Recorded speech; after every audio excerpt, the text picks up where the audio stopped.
open up your scent, place it out. The other nice thing about the scenario is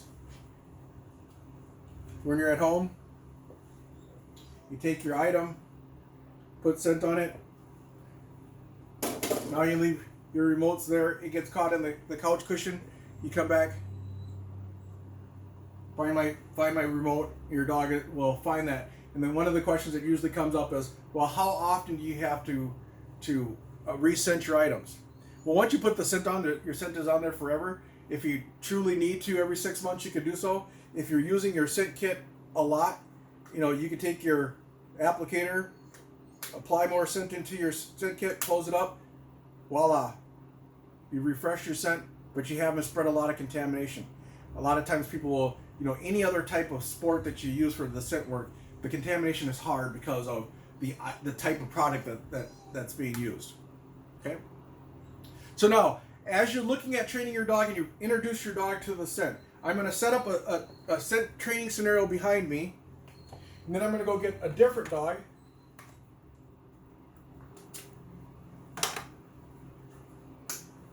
Okay? Now, you as the group get to see where I hide the items.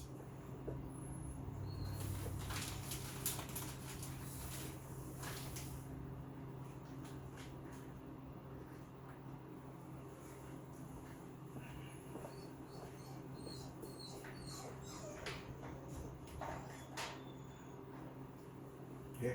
Now, when I set up a training scent scenario, I at least let the scent, let me let this person in.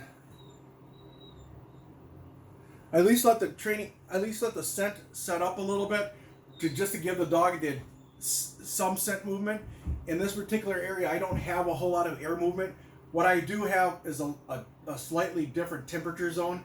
It's a little bit warmer on this side, and we just had a big temperature drop outside, so my room is probably doing the circulation of air where my cold air is dropping this way, bringing it towards the floor, and my warm air from this side is taking it across the top. Those are the types of things that I think of when I walk into a room, is I'll look into it and go, I'll touch a wall.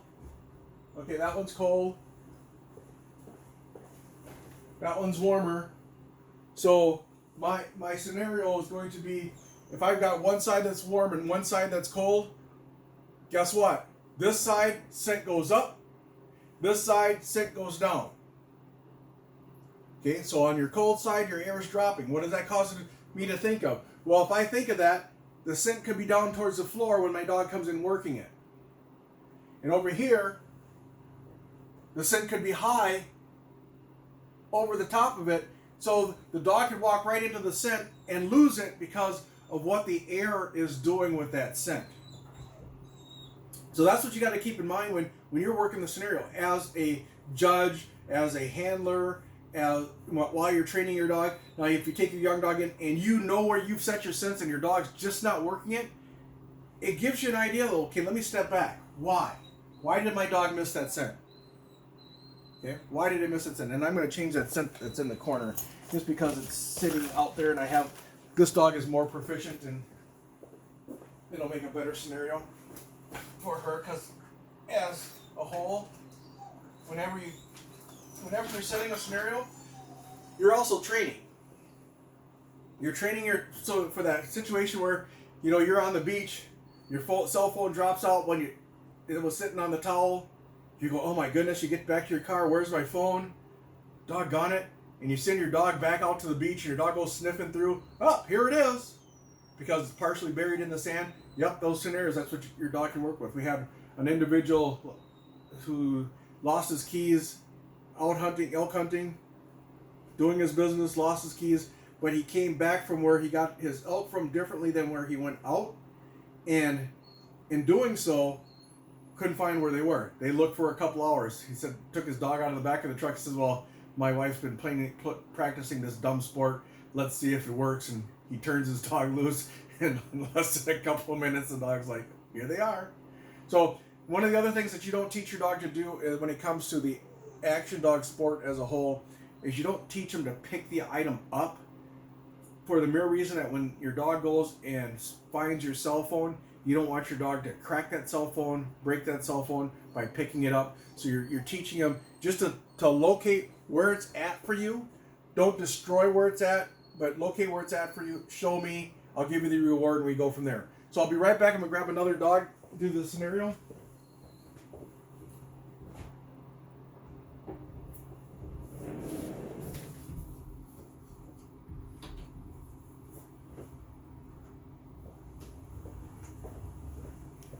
Right back, 1 second.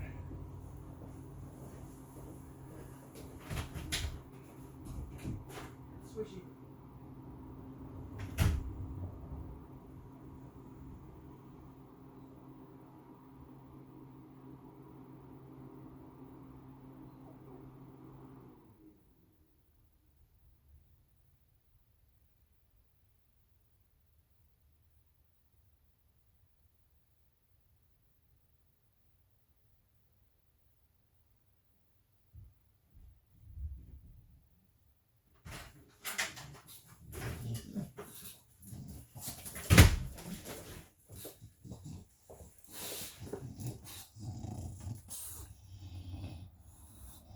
Okay, I'm back. So I have Meraki. Now Meraki is a 3-year-old bulldog. Meraki loves this. Actually, Meraki loves to work anytime that you're working. So this is one of those dogs that if you want something a dog that you could do rally with, agility with, and everything else, and just wants to keep going and never stop, that's this girl. So when you look at the training side of it, though, okay, so I'm going to do from the basics. We set up a scenario before I left the room. I'm going to take her through the search scenario first, and then I'm going to back up and show you a scent introduction, how to introduce that scent, how to work your dog in that environment, and build from there using Meraki. Okay? Meraki, heel. Sit. Okay? Now, if you look at the communication line, the basics of her training is communication. It gives you the ability to let your dog understand what you're asking it to do just because you ask. So now we're going to try our search center. Rocky, find it. Find my phone.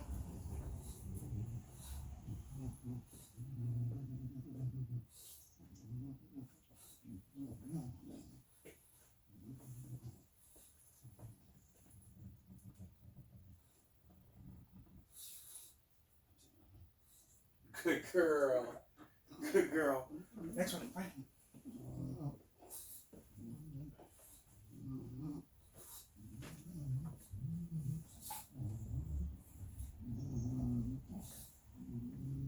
Now, being the coach, she didn't give me a definitive. She smelled it, but she didn't give me a definitive. So I'm going to keep working her. Find it.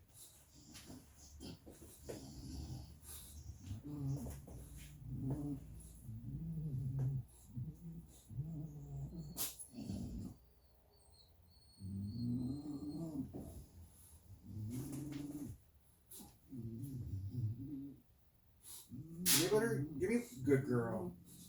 Good girl.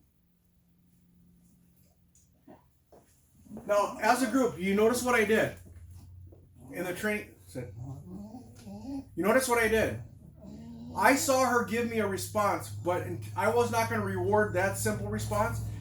Also, it did exactly what I thought it would do. She wanted to alert me corner, but it wasn't strong enough because the scent that's coming out of that corner, because it's cold, is going down. So, training scenario, making her work up. She goes, oh, it's there, but I'm already sitting. So, as you can witness, you teach your dog how you want them to respond in a given situation. The nice part about a training scenario is I know that I put the scent there. I know when she's alerting to it. So I know what the process is, but I'm showing the dog, I'm pretending like I don't know and showing them how to better respond. You can do that with any given situation. You notice over here in the corner, she's smelling it.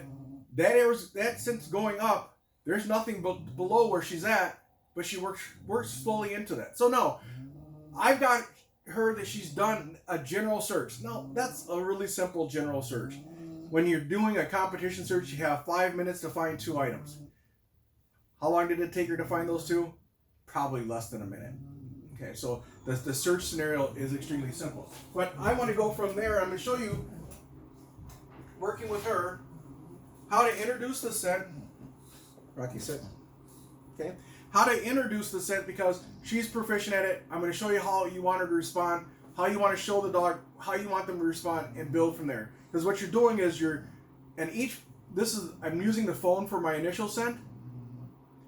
The next one would be the keys. So your phone and your keys are your first two scents that you're going to work with, but I'm building from that scent to all the other scents. The process of teaching the scent remains exactly the same. Okay? So keep that in mind. From one scent to 1,000 different scents. The process of showing your dog the scent is all you're doing is you're exposing your dog to that scent. This is how I want you to respond when you smell it. So I'm going to go in. I'm working her, my young dog. Sit. Good girl. Heel. Good girl. Sit. I know, you're chewy. Sit. Stay. Take that young dog. I changed my scenario just a tad bit. Okay. And you moving your scenario changes the scenario for the dog. And then this confined space, yep, this is a confined space. Yep, it's limited on how the scent will have ability to travel, but the training technique and the responses remain exactly the same. Okay? Teaching your dog how you want them to show you is the key. Rocky, find it.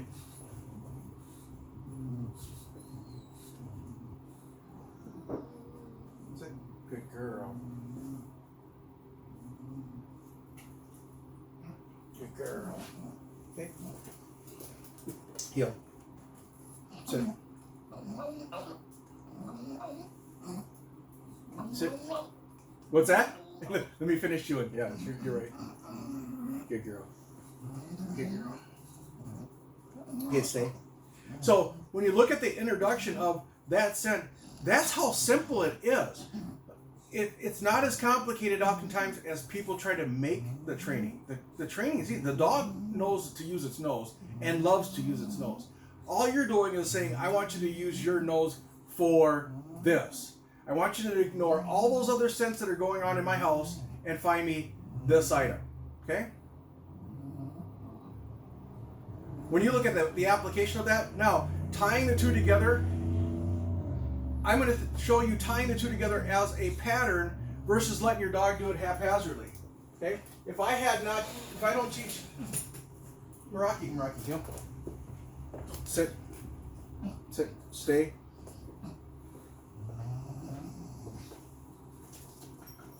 Now, as a group, you guys see that this room already has scent in it, okay? But in teaching your dog to leave stuff alone, guess what? Your dog's going to work the hot scent. It's all about training. It's not about eliminate some of the things that mentally restrict you from training your dog. Okay? Eliminate the things that mentally restrict you from training your dog. Good girl. Okay, heel. Sit. Stay. So now I'm letting my scenario set up a little bit. I want to work my dog with a pattern. Also, when you teach your dog a pattern training process, you're also teaching your dog to leave things alone after you've found them. Yep, I found that, next. I found that, next. I found that, next. So that way when you walk up to 5 items, your dog will have no problem with it and won't keep going back to the one that it found. A lot of times you see that in a scenario with handlers is the dog finds an item, and because of lack of pattern training, the dog will keep going back to that item because they've been cached. They've been, well, you know what? If I go to that item, I'm going to get a treat. Okay, so I'm going to keep going back to that item to try to receive that treat. Okay, so I'm going to do a pattern. Now, in this particular scenario, when I go into a training scenario pattern-wise, I'm right-handed, so I cast the room to the right. A lot of people who are left-handed can cast the room to the left. But every single time that I walk into a training scenario, whether it be a ground search, wood search, I cast to the right. But also, when I look at a search, if you look directly behind me, I want to make sure I cover from wall to wall and as tall as I can get. Wall to wall and as tall as I can get. The reason why I do that is because when I step out of my training scenario and I have physically cast the whole area, I know that my area is clear. So therefore, when I walk out and the instructor says, well, guess what? You left something item, and you go, oh, doggone it, I walked around that chair. Oh, doggone it, I walked around that jacket and I didn't check out that jacket. Or my dog walked through it and didn't check it out. You're the coach, they're the player. Sometimes you have to re-evaluate what they missed and what they didn't miss, okay? And how bad the scent day is. Is it a high humid day so the scents are carrying close to the item? Is it a windy area that somebody's got a door open on one end and a window open on the other, so you got air flowing through there? It's got a cold wall and a warm wall, so your air is circulating this way, okay? Right. If you notice, I'm working. If she doesn't go in there, now she may have picked that up on the other end, just because of what the scent's doing. Good girl. Excellent, right? Now remember, that corner had trace scent in it. You notice, she didn't work it.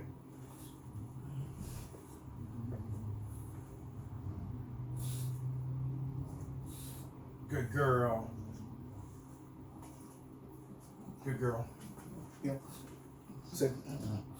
Good girl. Now, because I have 2 items to find, I'm calling my time and I'm done. In a natural search situation, I would continue the rest of the room and continue to search. In this training scenario, I'm stopping halfway. I'm only doing half the room just so you guys can visually see what the part of the search that I'm doing. If I was in my training scenario, I start at the door. I search all the way around the room every single time I search, because I might place it differently so the dog doesn't get to used to going, this is the only place that mom and dad make me search.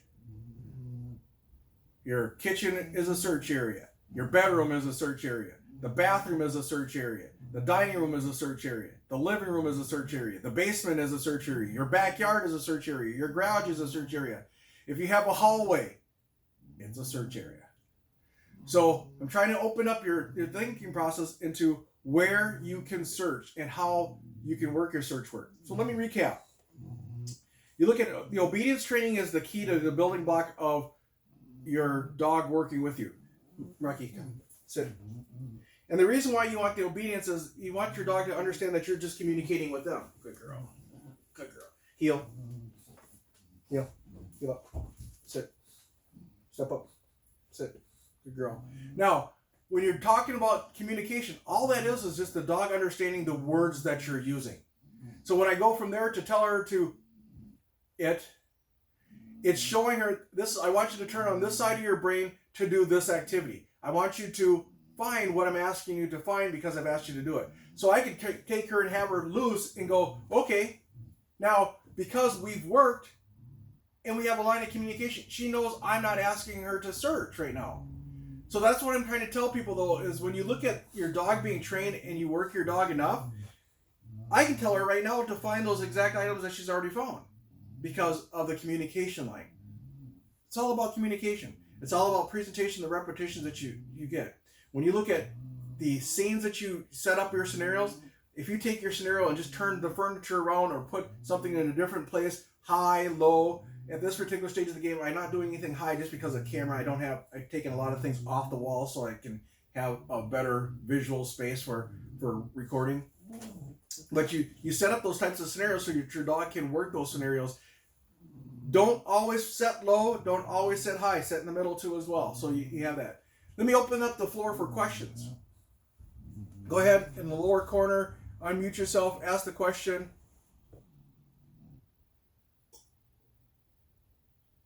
Yes, go ahead, Brian.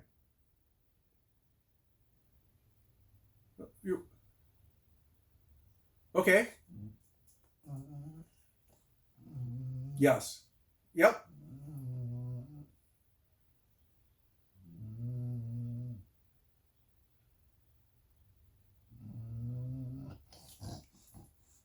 Good, very good question.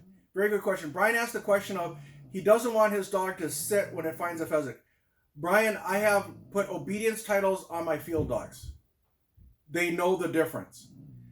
When you're telling your dog to whoa in the field, it's not sit in the field.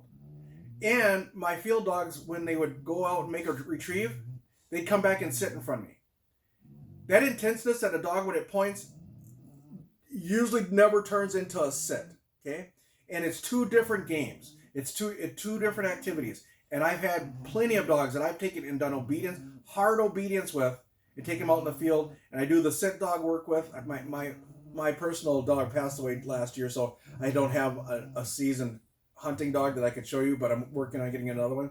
But I can tell you, Brian, that you won't have that. It's not a worry. It's not a problem. Good question. Thank you. You're welcome. Other questions? There's no such thing as a dumb question. Please ask your questions that are going through your mind, or if you want me to demo something, please do, because it helps all of us. It helps everybody. What's that, Larry?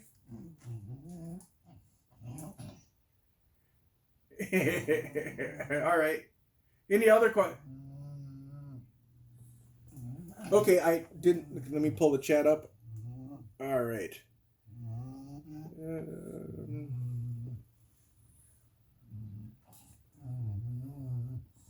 Okay, so the organization that you have 5 minutes to find the two items is the Action Dog Association.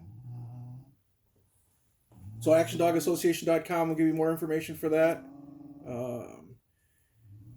If you have a scented keys, phone, eyeglasses, I'm assuming okay. Yes, when you look at the scents, each scent is blended differently for each item. So you won't find the scent for your keys, phone, remote control, wallet, or glasses, or cell phone commercially, just out there in public, because they were blended just for this sport.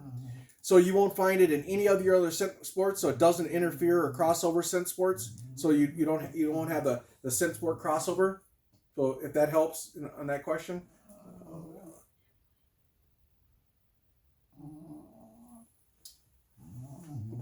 Go ahead.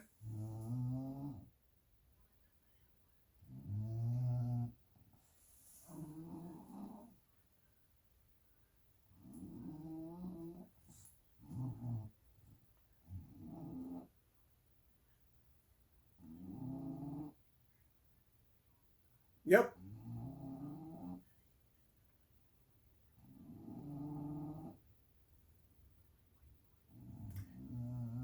No. And here's very, very, very, very, very, very, very, very good question. The question is, if you have that scent with you all the time, doesn't it become like white noise, and so that your dog would ignore it? No, and here's why. When you have your keys, your remote control, or your glasses and your cell phone in your purse, they are sitting in your purse as an entity, okay? Your dog does learn to ignore your purse and not work your purse. The difference is you take that out and you dropped your keys. Your keys are now by themselves. You tell your dog to find your keys and it will. But you're not going to use Birch, and you're not going to use Anise, and you're not going to use any of the other item products because they're not designed that way. But if you use your scent applicator for your cell phone and you put it on there, you can have your cell phone. My wallet is in my pocket. It's scented, so if I lose it, I can take a dog out to find it. Okay. Yep. As you notice, Meraki has been with me the whole time. She's not alerting to my pocket. The scent's there. It doesn't become white noise because I'm not asking her to find that. And as you train your dog and you say, find my XYZ, and I'm not saying it because I don't want to trigger her. If I say find that, that's what the scent they're going to look for. If I say find it and it's in my purse, they're going to find it in my purse, or they're going to find it in my dirty clothes, or whatever the case may be. They'll find it there if you direct them to find it. It doesn't become white noise.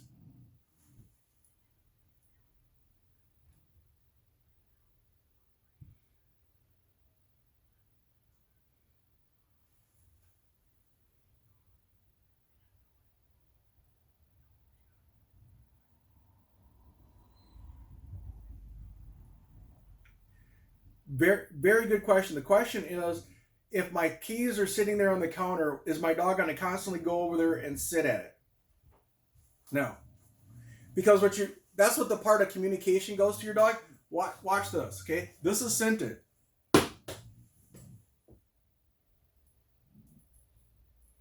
She's been taught to, it's not relevant. I haven't asked her to do it. She knows it's scented, and I haven't asked her to find it. That's the difference. That's why when the level of communication between you and your dog is valuable. Now, if I tell her that to XYZ that particular item, she'll walk right over to it and sit. But I'm not encouraging that because I'm showing you the difference. Yep, she went over and smelled it. She knows it's there. She didn't sit and ask for a reward because she's not been asked to work. See, when we used to train dogs for the police department, we had training drug scents in our vehicles all the time because we used them to train. The dog didn't go up to our truck in the car and alert to it because they learned, you don't need to bother this until I call you upon it. It's the same thing as when you go out pheasant hunting. Your dog can go for a walk every season, all the time, and it's not bothering it. You bring out the collar, you put it on your dog. You bring out your hunting vest, you put it on your dog. Boom, that dog knows it's time to go. So the same thing. Go ahead. Go ahead. Yes, ma'am.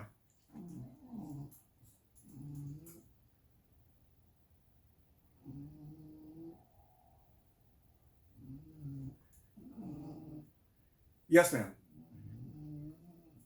Correct. Yeah, good question, Pam. At the master level or the excellent level, the judge will tell you to tell all 5 items will be in the living room scenario, and the judge will say, find your glasses, and the dog has to go find the glasses and bring them back. One of the things I mistakenly did not tell you in the seminar so far is when you send your dog out to find something, my statement to my dog will be phone. Okay, will be my sending command. So when I tell her to find my phone, they're going to go find my phone. When I say keys, my sending command is my keys. Okay, or I'll say find my XYZ. So my dog learns that's what I'm asking it to do. So therefore, it will do that or just find those items. If exactly, and if I want to just say leave it alone, guess what? We're done with the training scenario. And I worked leave it alone too as well, so the dog knows we're working now and we're not working. And that's part of your obedience communication. Very good question, Pam. Very good question.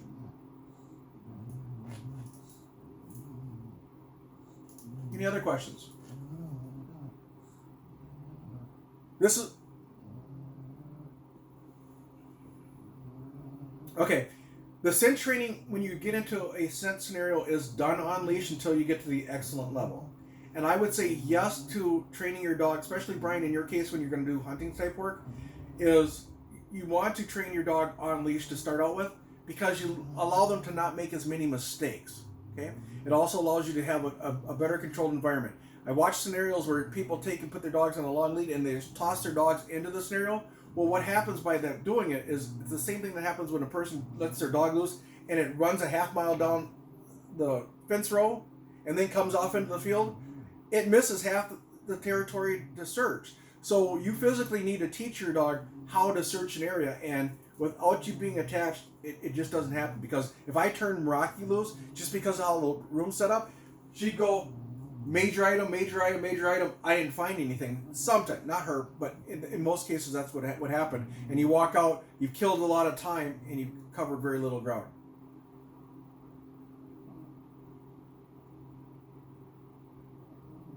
Any other questions?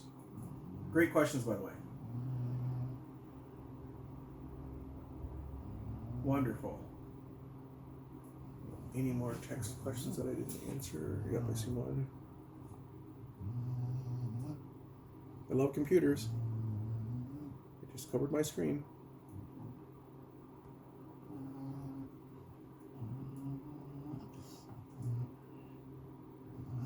Here we go.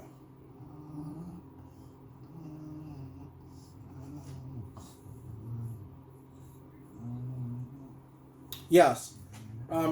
The scent kits, if you wanted to send an order for the scent kits, do a request at actiondoginfo@gmail.com. You can order them on its Action Dog Association .myshopify.com too as well. But if you go onto the website, it's easier. Or go into Big D's Dog Training and Services and hit the link. It's easier to order. Yeah, and you what you get when you order the scent kit is you get everything that you need to train and scent your items. You get the 5 scents, you get the 5 boxes. And what I really love about how they designed the scent kit is that you have diminished contamination in doing so.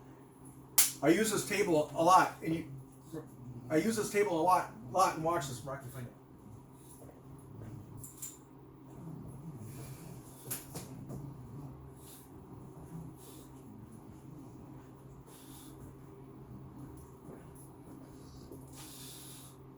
See, I use this table a lot. There's no contamination scent on her for her to alert to. She's like, hey, there's supposed to be something there. We're working. You gypped me out. But as you also notice is I asked her to find it. Where is the box? It's in my pocket. It's closed. She's not alerting to me. So like to that question, Pam, does it become white noise? No, it doesn't. It just becomes, I've asked you to find something. It's not there. We move on to the next thing. And that's just training. I'm fortunate enough to have a wife who trains her dog solidly a lot, and I get to benefit from the work that she gets to put into this one because this is hers. But that shows you the benefit. She does a lot of the training on aspects of that. I do a lot of scent work training. Take the dog out, the communication because of obedience, because of the open up line of communication, it flows backward. The dog understands what you're asking it to do. More questions?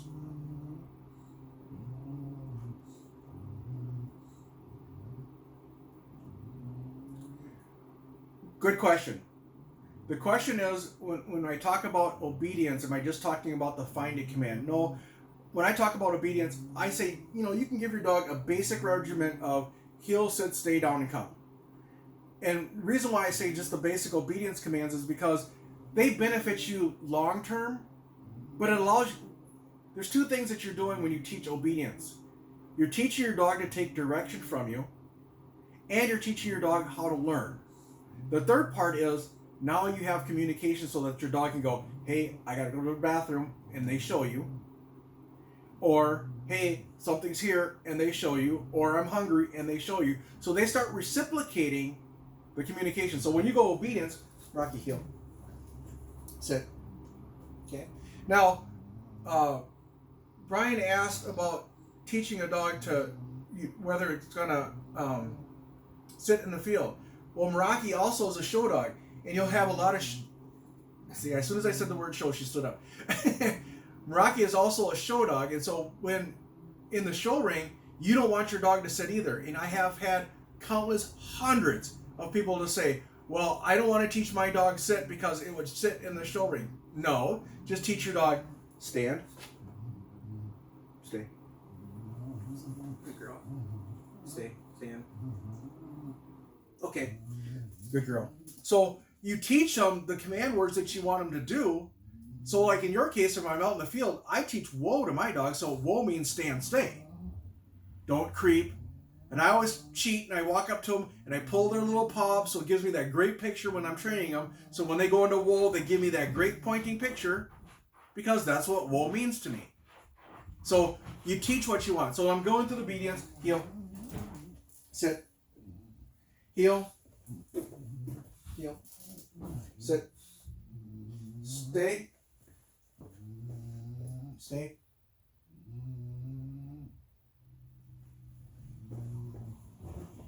Stay.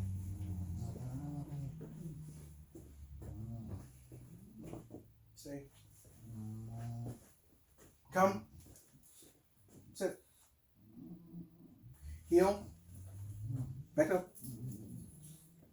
Good girl. Stay. And all the obedience is doing is giving me the ability to have some communication so I can use it when I need to and my dog understands what I'm asking it to do. That's all.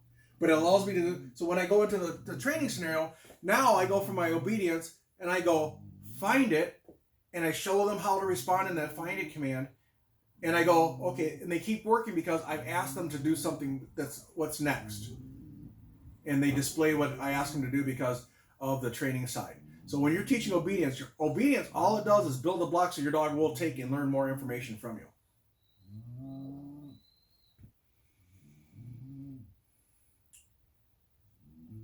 For the scent training, I will say, well, when I'm in a scent training scenario, it will be find it or leave it are the two commands that I use a lot in that because if I found something, it's just like my dead bird command. That one's down. There's no reason to travel with that. So it's find it, leave it. We're done. is another command that I use. So that when I say finish or found, I'm done, and the judge looks at me and I'm like, we're done, and I walk out, the dog knows not to turn around and look for anything else like that, and they know to work until I say we're done. You know, so the same thing I would do with her. If I'm going to go back into the search scenario, as soon as I go to walk out, I'm going to say we're done. It's okay. No, I know. That was Molly. It's okay. That was Molly. Stop. Right. Sit. Now she found her shadow. Stop. Good girl. Good girl. Strangers outside. Other questions? Good questions, by the way. And I benefit as much from your questions as you do, so ask all your questions. One of these tables, you know, where are you located? New Jersey? So if you're in New Jersey, Uline.com has them, but they're cheaper. Where did you guys find them, Larry and Brenda? Where was that you at the Family Dollar? Larry and Brenda found theirs at the Family Dollar. They're the exact same table, little red ones. But it's a great table because it's a quick setup. It's got the pockets in it, so you've always got training scenarios. I have 6 of them that I pop up, so I can train anywhere. I do demos with them. I take them up and pop them up at a demo, and you. Yeah, they're cup holders. Yep. No, it works perfectly, and I hold on a second. I'm going to show you. See, the Action Dogs Sport was designed so you could take and set up a training scenario with things that you normally have. That's a couch. It's a requirement for the Action Dog scenario for competition. It's a couch. Your couch has to be able to sit 3 people. It's got 2 cup holders on the side, so you can. I mean, literally, in this scenario, I can set up a competition with just stuff that normally people have around their house. And that's what the huge fun part about Action Dog is. It's designed for your house. Where do you lose your keys or your remote control? In the couch. Where do you want to train? Now that we have these no travel orders, guess what? We can train every day in our house, and the dogs love it. They don't care. They don't care if it. And literally, we have scent over our house all over the place. We got scent kits and keys all over the place. Dog only works when we ask him to work. Now, Molly is brand new, so Molly, she's a few slices short of a loaf, but she'll come around. But she's only 8 months old. But she's actually, you should have seen her a week ago when you couldn't get her to sit. So she's made progress. She's made progress. I pick on her, but she's actually such a loving dog. She's just full of piss and vinegar. Other questions?